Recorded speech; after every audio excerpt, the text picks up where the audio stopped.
No domingo foi divulgada uma entrevista sua ao jornal Imparcial e que diz a sua intenção de disputar o governo. Mas intenção e definição se é pré-candidato ou não, existe uma diferença. Fica a questão, é uma intenção que tem uma projeção, ou o senhor está decidido a ser pré-candidato? Não, o que há de forma clara colocado, Diego, é a intenção realmente de disputar o governo do Estado, por entendermos que esse momento que o Maranhão vive pede, na verdade, esse novo caminho, essa candidatura alternativa, vamos dizer assim, e que isso vem se demonstrando através das pesquisas de intenção de voto. Todas as pesquisas que foram divulgadas demonstram esse sentimento muito grande por parte dos maranhenses. Agora, como você bem disse, é preciso que a gente trabalhe no sentido de viabilizar esse projeto, que não é um projeto pessoal, é um projeto muito maior do que isso, é um projeto para o desenvolvimento do Maranhão. E para que isso aconteça, eu estou trabalhando com todas as forças possíveis, conversando com as mais diversas lideranças do Estado do Maranhão, no sentido de que a gente consiga reunir as condições necessárias para que possamos dar a largada de forma oficial a essa disputa para o governo do Estado. Perfeito. E quais são essas condições necessárias, ideais, para ter a pré-candidatura consolidada? Tiago, falei de forma muito clara na entrevista que dei ontem ao Jornal Imparcial. Primeiro, eu não pretendo e nem espero e dizer que acredito que vou conseguir reunir as mesmas condições que os dois principais adversários que estão aí colocados.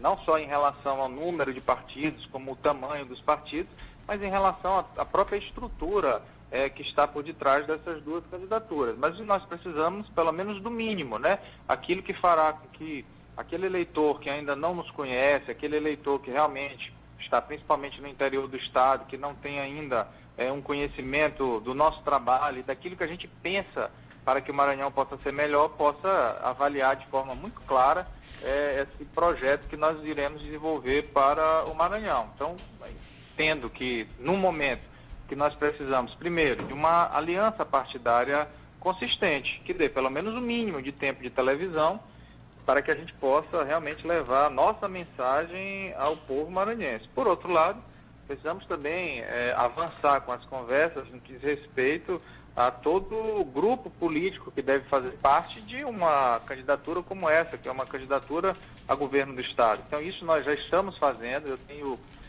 cada vez mais me motivado com os depoimentos e as declarações de incentivo que venho recebendo por parte de lideranças do interior do nosso Estado, mas especialmente por parte do povo maranhense. Deputado, Andresa Cerveira falando com o senhor aqui na Rádio Difusora AM.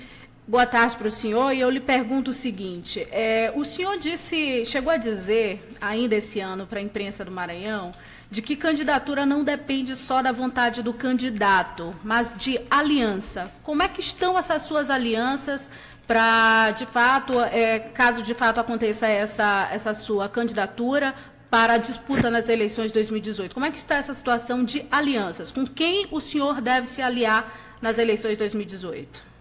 Boa tarde, Andressa. De fato, eu sempre deixei de forma isso muito clara, ainda mais em se tratando de uma disputa para o governo do Estado.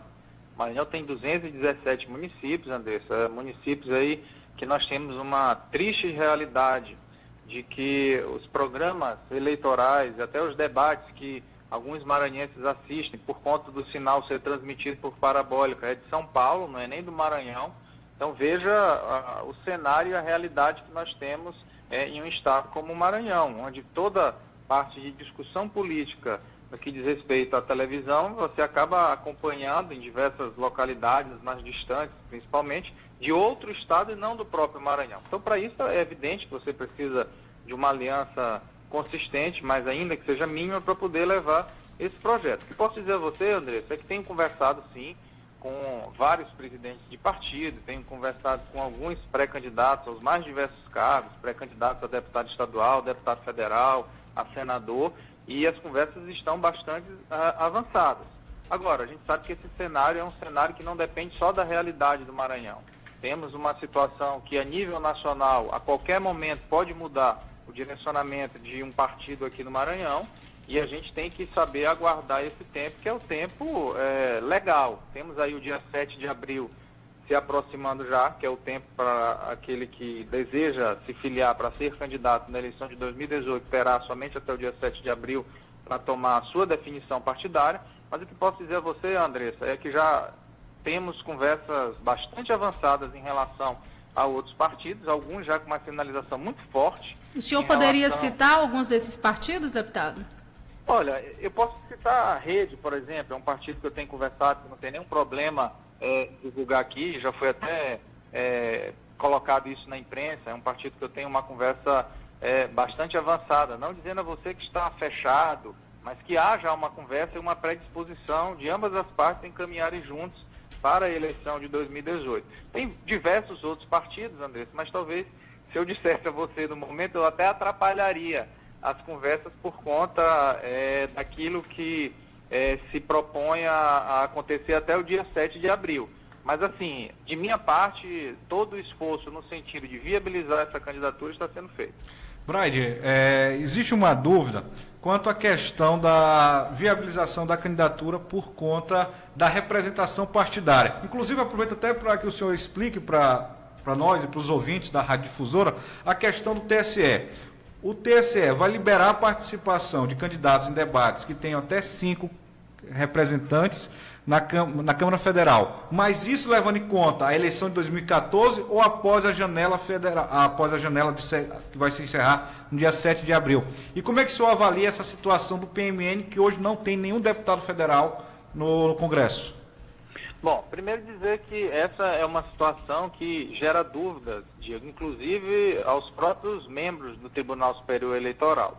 Tanto que eu já fiz essa pergunta a diversos especialistas na área, a única resposta que eles me fizeram, e foram quase todos no mesmo sentido, é que você não deve levar em consideração, para fins de participação de debate, os 5 deputados somente do candidato a governador, a presidente, ou no caso das eleições municipais, a prefeito. Desde a eleição passada, em 2016, já havia o entendimento que você deve somar o número de deputados federais, tanto do partido, do candidato principal, como do seu vice. Então, aí abre-se a primeira possibilidade, e deixando muito claro para você que basta que meu vice venha de um partido que tem acima de 5 deputados federais para que eu possa estar participando já de todos os debates de acordo com aquilo que estabelece a nossa legislação eleitoral. Por outro lado, há um entendimento de forma, inclusive, mais ampla de alguns representantes do direito eleitoral que entendem que não deve ser contado somente os federais do candidato a governador e vice, mas também dos outros partidos da coligação. Esse é um entendimento novo que começa a ganhar corpo e força agora nas eleições de 2018 e que nós vamos aguardar. Mas só tendo esse primeiro entendimento já, que você soma o número de deputados federais em relação ao candidato principal e ao seu vice, não há nenhuma objeção em relação ao PMN. E aí devo lembrar a um exemplo nacional, que é a Marina Silva, que é do Partido Rede, que agora, salvo engano, perdeu 2 deputados federais e tem só 3 deputados federais. Se fosse por isso, a Marina não seria candidata a presidente da República. E a gente sabe que ela é uma pré-candidata já afirmada e que está colocando seu nome à disposição. Então, assim, de forma muito tranquila, e você me ajuda a deixar isso de forma clara, é que eu não preciso sair do PMN para disputar o governo do Estado. Ao contrário, não tenho intenção de sair do meu partido. É um partido que me elegi em 2010, me reelegi em 2014, que teve a confiança em mim quando ninguém tinha, quando disputei a Prefeitura de São Luís, e tem uma gratidão muito grande. Então, assim,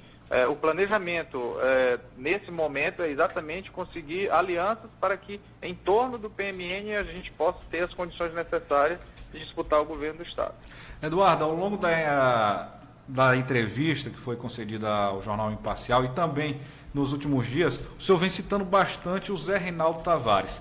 Mas o Zé Reinaldo Tavares, ele adiou a filiação ao Democratas. O que vocês conversam em termos partidários? Qual é a estratégia do Zé Reinaldo? Afinal, o senhor também precisa de partidos, né? Hoje o senhor está com o PMN, citou a Rede. Qual pode ser o destino do Zé Reinaldo? Olha, essa é uma decisão que cabe realmente ao ex-governador e pré-candidato a senador Zé Reinaldo Tavares. Eu tenho conversado bastante com ele, conversei com ele inclusive ainda há pouco, e ele está trabalhando no sentido de tomar essa decisão. sabemos todos aí, como foi dito, que ele tem até o dia 7 de abril para tomar essa decisão. O que ele me disse é que, em relação ao Democratas, ele continua conversando com a direção nacional do partido, mas essa é uma questão interna do Partido Democratas, e eu respeito e que eles possam decidir da melhor maneira possível. Mas o que eu posso dizer a você, de acordo com o que eu converso com o pré-candidato a senador José Reinaldo Tavares, é que certamente ele deverá ingressar em um partido com uma boa representatividade. Afinal de contas, ele é um deputado federal de mandato, é um ex-governador, é um pré-candidato ao Senado que tem grandes chances, eu acredito muito em sua eleição, e que certamente procurará um abrigo partidário que lhe dê as condições necessárias para uma disputa como essa, que é uma disputa majoritária. Deputado, o senhor já disse que o que for bom terá o seu apoio e o que não for, certamente não terá. Quando o senhor anuncia uma intenção de disputar as eleições 2018, pode ser interpretado de modo que a gestão Flávio Dino não está boa? Olha, Andressa, eu acho que esse julgamento tem que ser feito pelo povo do Maranhão. Mas, assim, enquanto deputado estadual, eu já posso dar o meu testemunho. Posso dar o testemunho de tudo aquilo que eu vivencio na Assembleia. Então, estou como deputado estadual desde 2010, fui reeleito em 2014. E o que tenho visto nos últimos anos em relação a essa situação do Estado do Maranhão são medidas que vêm me deixando extremamente preocupados com o futuro do nosso Estado. Hoje, por exemplo, o Diego, que cobre os trabalhos da Assembleia Legislativa, hoje à tarde nós teremos a votação de 2 projetos absurdos do governo do Estado. Um que retira do Conselho Estadual de Esporte a garantia da participação das mulheres, que retira o representante da imprensa esportiva, que retira o representante dos clubes profissionais, que retira o representante do esporte amador. Por outro lado, o projeto de lei 365/2017, que retira do Conselho de Polícia Civil todas as entidades representativas, associações e sindicatos da Polícia Civil. Então, com esses 2 exemplos, o que eu quero chegar? São conselhos que deveriam ser conselhos plurais, democráticos, e que o governo do Estado quer amordaçar. Eu acho que essa é a política que foi adotada pelo comunismo ao longo desses anos, de que não admite ser contrariado, de que não admite uma opinião, ainda que seja no sentido de melhorar algum projeto, alguma situação. E, por outro lado, Andressa, os dados oficiais que estão postos aí. Eu vejo o governo comemorando o fato do aumento do PIB, que é o Produto Interno Bruto, que é a soma de todas as riquezas produzidas pelo Estado do Maranhão. Primeiro, isso é, de forma muito clara, isso não é uma ação de governo. Isso deve-se principalmente ao setor produtivo, ao setor agropecuário, de forma especial. Mas tudo bem, vamos deixar essa discussão de lado. Mas há um fato muito claro, qual é? O Maranhão é o estado que tem o maior PIB do Brasil. Por outro lado, é o estado que tem a menor renda familiar per capita do Brasil. Então, o que está acontecendo? O governador Flávio Dino aumentou a desigualdade social no Maranhão. Ele não teve a capacidade de fazer aquilo que deve ser a principal proposta e a principal ação de um governante, qual é? Distribuir riqueza, fazer com que aquilo que se produz de riqueza possa chegar até a casa dos maranhenses que mais precisam. Por outro lado, um outro dado que foi divulgado recentemente pelo IBGE, 312 novos mil maranhenses passaram a viver abaixo da linha da pobreza. Então veja o contraste. O mesmo estado que ostenta a primeira colocação em termos do PIB é o estado que ostenta a primeira colocação em relação aos índices de pobreza. Com tudo isso, Andressa, eu posso dizer a você que o governo Flávio Dino falhou na sua principal missão, que era melhorar a vida dos maranhenses, especialmente os maranhenses mais pobres. Perfeito. Tem ouvinte na linha? Não, perfeito. Eduardo, mas tem pergunta aqui de ouvintes pelo WhatsApp. O Sandro Lima, ele pergunta se existe a possibilidade de um nome vindo de Imperatriz ser o seu vice, no caso, o Ribinha Cunha. O senhor já tem alguma conversa nesse sentido? Olha, não há conversa em relação a nomes. O que há é um sentimento que eu externei quando estive em Imperatriz recentemente, de que realmente possa vir a ter um companheiro de chapa que seja daquela região. É uma forma de demonstrar, primeiro, a importância daquela região para o estado do Maranhão. A importância não só de Imperatriz, mas da região tocantina, que se ressente muito ao longo dos anos por uma falta de participação maior em relação ao governo do estado. Então, o que eu deixei de forma muito clara e reafirmo é dizer que ficaria muito feliz em sendo candidato a governo do estado e poder contar com um companheiro de chapa que seja daquela região. Agora, em relação a nomes, certamente conversei com diversas pessoas, diversas lideranças do município de Imperatriz e região Tocantina, e isso é uma situação que só deverá ser decidida mais à frente, especialmente após que passar esse prazo de filiação e outras, vamos dizer assim, articulações que haverão ainda daqui para frente. Perfeito. Brad, outro ponto que o senhor coloca também é a questão da propaganda, que diferentemente do discurso apresentado em 2014, o governo Flávio Dino ele mais investiu em propaganda do que em diversas áreas, como deixou de repassar recursos para hospitais. Somente esse ano já foram mais de 60 milhões destinados para a comunicação. Na sua opinião, o governo Flávio Dino é só propaganda e pouca ação?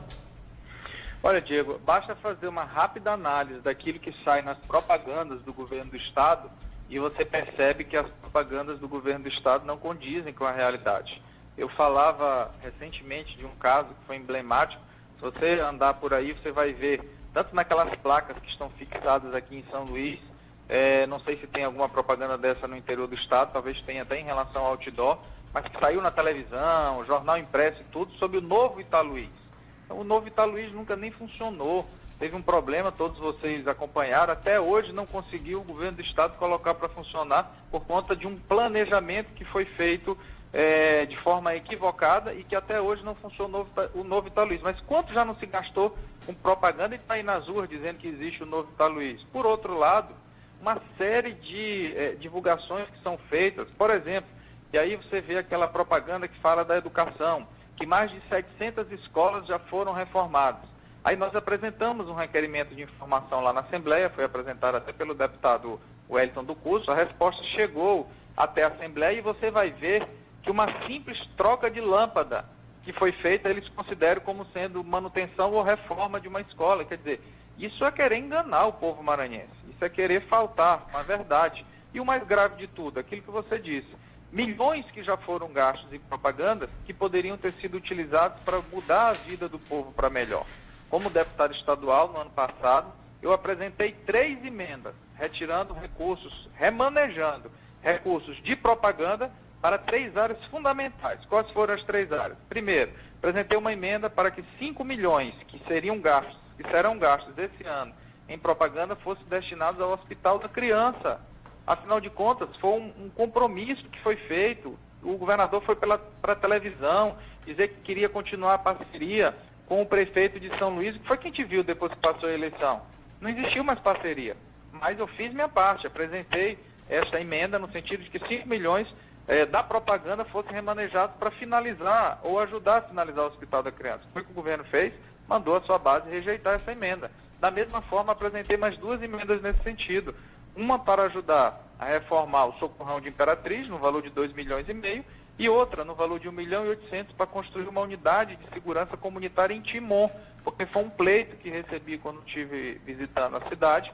Pela sua proximidade com Teresina, acaba tendo o recrudescimento dessa questão da violência ali. E as 2 emendas foram também rejeitadas. Então, quer dizer, é um governo que a gente sabe que governar e eleger prioridades, que estabelece como prioridade gastar milhões em propagandas enganosas, ao invés de usar esses recursos para que possam realmente não faltar mais medicamento em hospitais, para que o atendimento possa melhorar, para que tenhamos uma segurança de melhor qualidade. Por tudo isso, eu posso dizer que os valores que foram elencados pelo governo Flávio Dino realmente não são os valores que eu tenho certeza que o povo do Maranhão esperava de um governo que se propôs para ser o governo da mudança, o governo que faria tudo diferente. O que a gente está vendo aí é mais do mesmo. Perfeito. Eduardo, o Gildásio Brito, lá de Barra do Corda, ele também manda uma pergunta. Ele questiona, qual a diferença do governo Rosiana para o atual governo Flávio Dino, já que você fez parte da base aliada de ambos? E aí ele disse que o senhor rompeu em 2016, após a disputa da Prefeitura de São Luís com o governador Flávio Dino.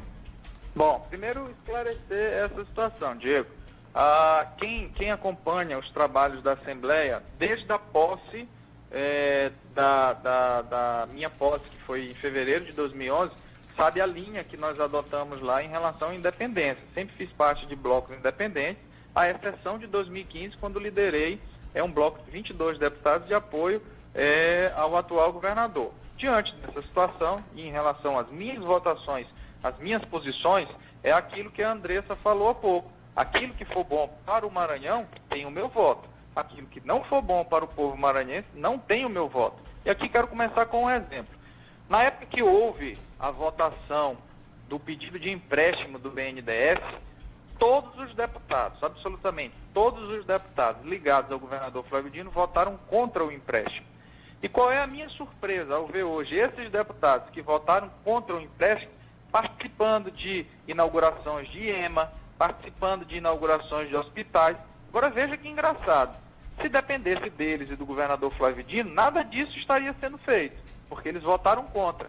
Eu votei a favor, porque sabia que eram recursos que viriam para a realização de obras e serviços para o povo do Maranhão. Por outro lado, o governador aumentou os impostos, especialmente dos mais pobres, o ICMS, aumentou o imposto da energia elétrica, do telefone, da gasolina, do álcool, e eu votei contra e me posicionei contra. Então, em relação a essa colocação do Gildásio, e isso é uma coisa que as pessoas perguntam, como se eu fosse da base do governador e depois tivesse rompido por 2016, na verdade, o afastamento natural que levou foi por conta dessas medidas equivocadas que o governador começou a tomar. Por exemplo, aumento de impostos, você acabar com a possibilidade que o comerciante tinha, eu disse isso de forma muito clara na tribuna, em recolher a diferença do ICMS, ou seja, o pagamento da antecipação do ICMS até o dia 20 do mês seguinte. O governador retirou essa possibilidade.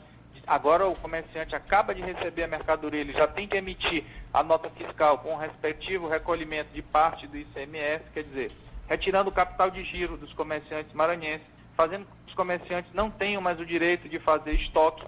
Enfim, uma série de medidas que foram sendo atotadas pelo governador e que de forma clara começou a demonstrar que seu interesse não é um projeto de governo para o Maranhão, mas simplesmente um projeto de poder. E é exatamente por isso que hoje nós temos a firme disposição em mostrar que o Maranhão pode ser melhor, o Maranhão pode ser diferente. Agora, sempre apoiando aquelas medidas que sejam boas para o povo maranhense. Perfeito. Eduardo Brade, outra pergunta que também muitas pessoas têm feito, e até parte de alguma maldade para tentar prejudicá-lo mais uma vez, é que o senhor estaria preparando a sua esposa para ser candidata a deputado estadual ou federal. Existe essa possibilidade caso o senhor venha disputar o governo do estado? Olha, ainda bem que a minha esposa acabou de sair aqui, ela já foi trabalhar, minha esposa é médica, é uma pessoa que tem um trabalho belíssimo nessa área de saúde, Diego, e posso dizer a você em primeira mão que a minha esposa não é filiada a nenhum partido político e nem será, exatamente para que não haja nenhum tipo de especulação em relação à vida da minha esposa. Então, minha esposa é uma profissional liberal, que trabalha na área de medicina, que tem a felicidade de me ajudar a criar nossos 3 lindos filhos, e até para que acabe qualquer tipo de especulação em relação à minha esposa, basta vocês aguardarem aí o prazo do dia 7 de abril, depois tirar uma certidão na Justiça Eleitoral, e vocês vão ver que ela não é filiada a nenhum partido político, portanto, se não é filiada a nenhum partido político, não é candidata a nada.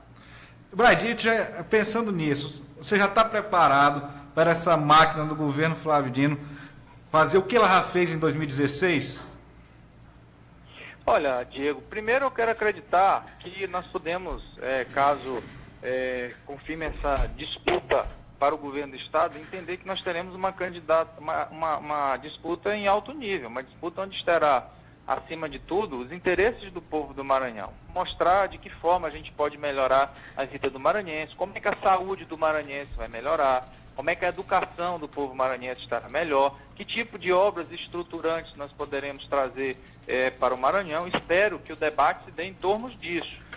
Lamento essas outras situações, você mais do que ninguém sabe o que eu passei em relação da campanha de 2016, mentiras que foram inventadas ao meu respeito, e disse uma coisa que foi no final da eleição de 2016, quando saiu o resultado da apuração, e eu disse o seguinte: olha, eu perdi a eleição, mas não perdi os meus princípios, porque esses eu carregarei comigo independente de resultado de eleição. O que posso dizer a você é o seguinte: os meus princípios continuam os mesmos, não perderei e nem deixarei de lado os meus princípios, por conta de uma disputa. Quem faz isso é porque realmente não tem um projeto para o povo do Estado, tem apenas e tão somente um projeto de poder. E para se manter no poder, tem que usar de todas as armas, inclusive essas que são, tenho certeza, repudiadas pela população maranhense.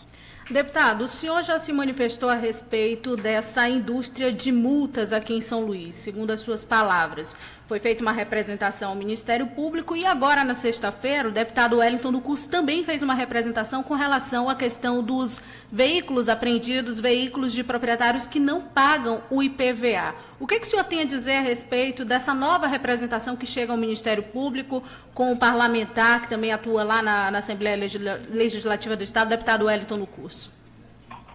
Bom, primeiro falando da questão da indústria de multas de São Luís, de fato, essa foi uma situação comprovada pela própria Prefeitura, tanto foi comprovada que a própria Prefeitura determinou a anulação de mais de 2.000 infrações, e aí é bom que se deixe claro, infrações que estavam erradas, notificações sobre situações que nunca aconteceram. Nós tivemos situações de pessoas que estavam com os seus carros em casa, mas que acabaram tendo a placa do seu carro divulgada como se tivesse cometido alguma infração em determinado horário que sequer os seus veículos estavam transitando. Tivemos situações de pessoas que, para ultrapassar determinada e dobrar em determinada avenida, tinham que passar obrigatoriamente por aqueles pontos tracejados das faixas exclusivas de ônibus, ou seja, o carro ele não voa, ele não tem como ter passado por cima daquela situação sem ultrapassar aquela via daquele sentido, e mesmo assim receberam as multas de forma equivocada. Então, em relação a esse ponto, o que eu posso dizer a você é que foi dado prosseguimento a essa representação, porque a representação não foi só no sentido de criticar aquilo que estava acontecendo, mas de evitar que situações como essa voltem a acontecer no futuro. E de que forma isso vai acontecer? Nós solicitamos, inclusive, um pedido de auditoria no sistema de cobrança de multas da Prefeitura de São Luís. Saber que tipo de erro foi esse, se foi um erro que pode ser corrigido para que não venha acontecer novamente no futuro. Então, o que eu posso dizer a você, segundo as últimas informações que me deram, é que a representação já está sob os cuidados de uma promotoria especializada. Nos próximos dias eu devo, inclusive, fazer uma visita ao promotor ou promotora responsável pelo caso, para depois informar a imprensa de como está o andamento dessa representação. Em relação a essa segunda representação ingressada pelo deputado Hélio, o deputado Hélio tem um projeto de lei que já trata dessa situação. Já existem algumas decisões de tribunais superiores que falam que não pode haver a apreensão de veículos por conta de débitos, especialmente de IPVA, e que essas decisões não vêm sendo acatadas aqui por parte do governo do Estado. O que nós vemos em relação a isso? E é bom que se deixe claro. Ninguém é defensor da sonegação. Eu nunca vi o deputado Hélio defendendo isso, o deputado César Pires também já se manifestou sobre o tema. O que a gente defende é o seguinte, é que as atenções do governo do Estado devem estar voltadas, em primeiro lugar, para garantir a segurança. Então, assim, você vê tecnologia de última geração sendo utilizada para poder detectar, e aí pela filmagem da placa, aquele veículo que está em débito ou não com IPVA, mas não vê uma tecnologia dessa sendo utilizada em relação à segurança pública. Eu recentemente externei uma atitude que eu considerei lamentável do governador do Estado, que retirou do programa do BNDES, desse empréstimo que eu falei para vocês há pouco, todo o sistema de vídeo monitoramento de São Luís.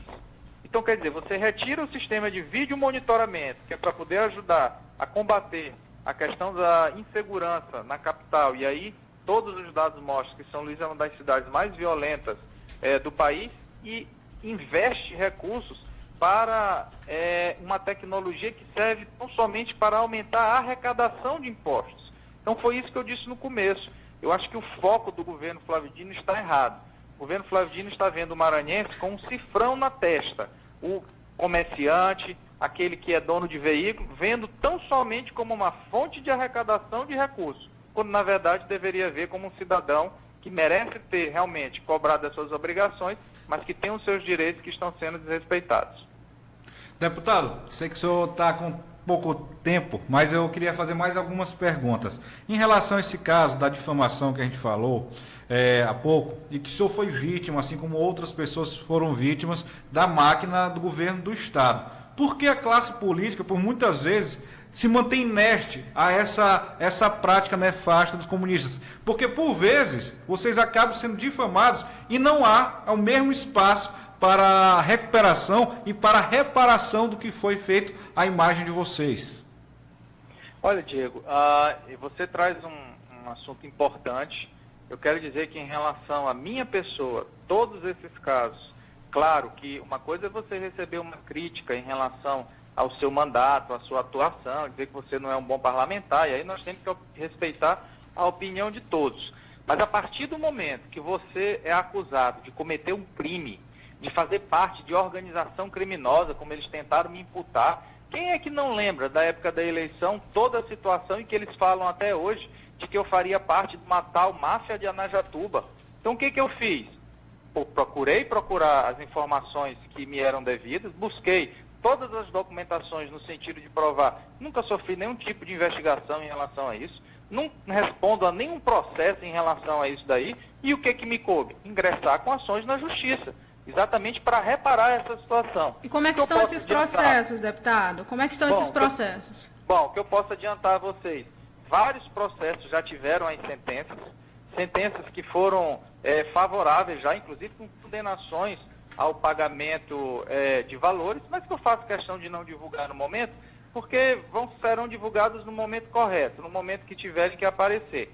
Mas dizer a você, Diego, que em relação a isso, todas as ofensas que contra mim foram lançadas em relação a esse tipo de situação, ingressei na justiça, os processos estão andando e vários deles, inclusive, com sentenças já favoráveis, condenando aqueles que de forma injusta e inverídica mentiram a meu respeito. Deputado, o senhor conversa também com outros políticos, a fim de até de vocês se planejarem, se organizarem, a evitar que casos como o que aconteceu em 2016 voltem a acontecer. Afinal, hoje veículos de comunicação estão sendo aparelhados para exatamente difamar, caluniar e injuriar a honra de vários políticos que são adversários do Grupo Flávio Dino. Olha, Diego, essa é uma situação tão grave. Eu lembro que um tempo atrás, eu denunciei da tribuna da Assembleia que a Rádio Timbira, que é uma rádio estatal, portanto tem um controle do governo do Estado, estava sendo utilizada para retransmitir ao vivo uma programação de uma emissora que fazia literalmente toda a sua linha editorial a favor do governador Flávio Dino. Quer dizer, veja o absurdo a que nós chegamos no Maranhão. Uma rádio do Estado, uma rádio que tem um controle do Estado, estava reproduzindo ao vivo um programa que fazia e tem uma linha editorial amplamente favorável ao governador do Estado. Ainda bem que logo depois da denúncia essa situação foi suspensa, mas eu estou dando esse exemplo para que você veja a falta de pudor que os comunistas têm em relação a usar os meios de comunicação no sentido de lhes favorecer. E é por isso que nós tivemos agora, recentemente, uma série de denúncias por parte de deputados da base do governo em relação a alguns auxiliares do governador Flávio Dino que estariam utilizando recursos públicos e até estruturas de secretarias no sentido de conseguir obter vantagens eleitorais. Então você tem razão em relação a isso. Acho que é uma coisa que todos nós devemos estar alertas no sentido de evitar que situações como essa possam acontecer e desequilibrar o pleito de 2018.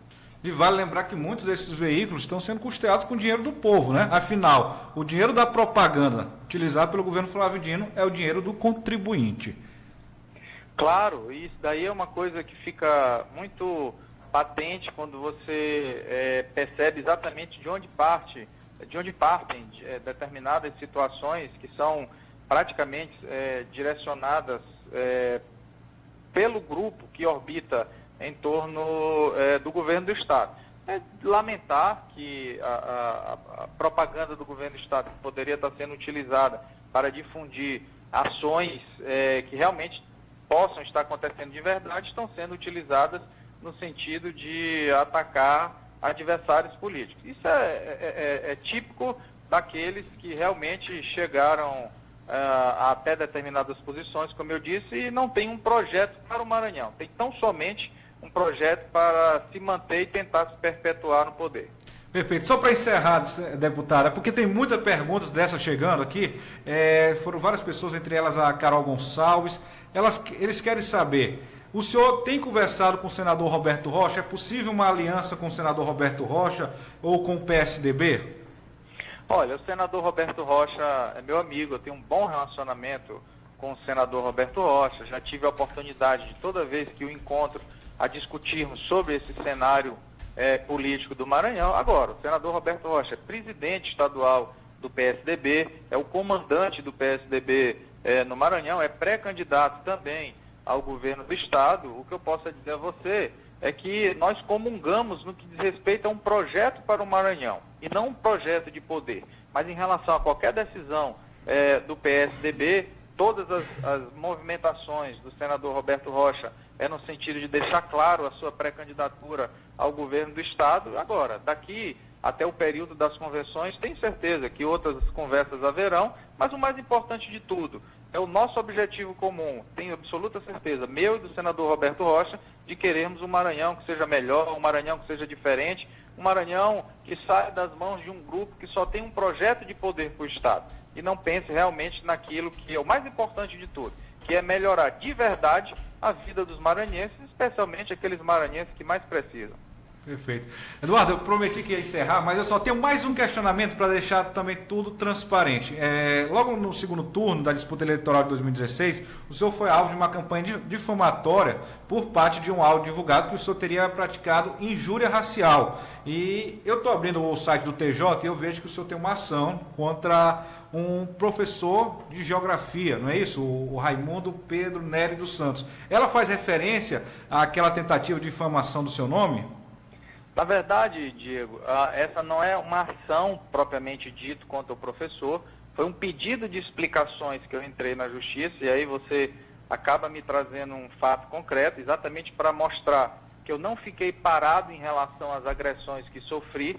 Apresentei um pedido de explicação ao professor, exatamente por ter absoluta certeza de nunca o ter destratado nesse sentido, e a resposta do professor foi muito clara, quando ele disse que teria ouvido falar por parte de alunos, quer dizer, de uma situação que teria acontecido há mais de 15 anos ou 20 anos atrás. Então, assim, exatamente por ter absoluta convicção que nunca pratiquei um ato desse, foi que fiz esse pedido de explicações. E aí, o que fiz?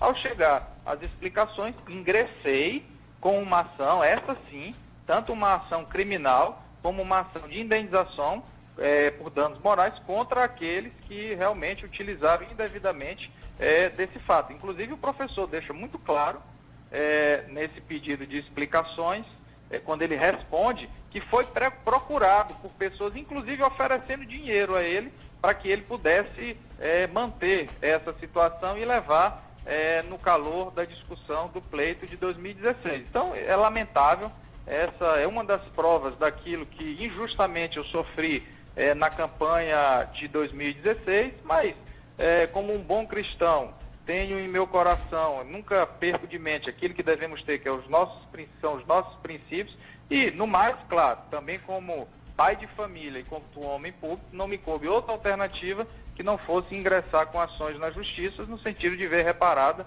essas situações que acabei vivenciando na eleição de 2016. Perfeito. Muito obrigado, Eduardo, por ter concedido a entrevista. Foi um pouquinho mais longa, mas eu creio que também serviu para trazer muitos esclarecimentos, inclusive o caso desse professor aqui, que foi jogado de forma irresponsável e agora eu acompanhei aqui no site do TJ e o senhor explicou para a gente. Eu que agradeço, Diego, a você, a Andressa, a todos os ouvintes da Rádio Difusora AM. É um prazer conversar com vocês e, mais uma vez, agradecer a oportunidade de conversar com os maranhenses pela Difusora AM. Um grande abraço, que Deus abençoe cada um de nós.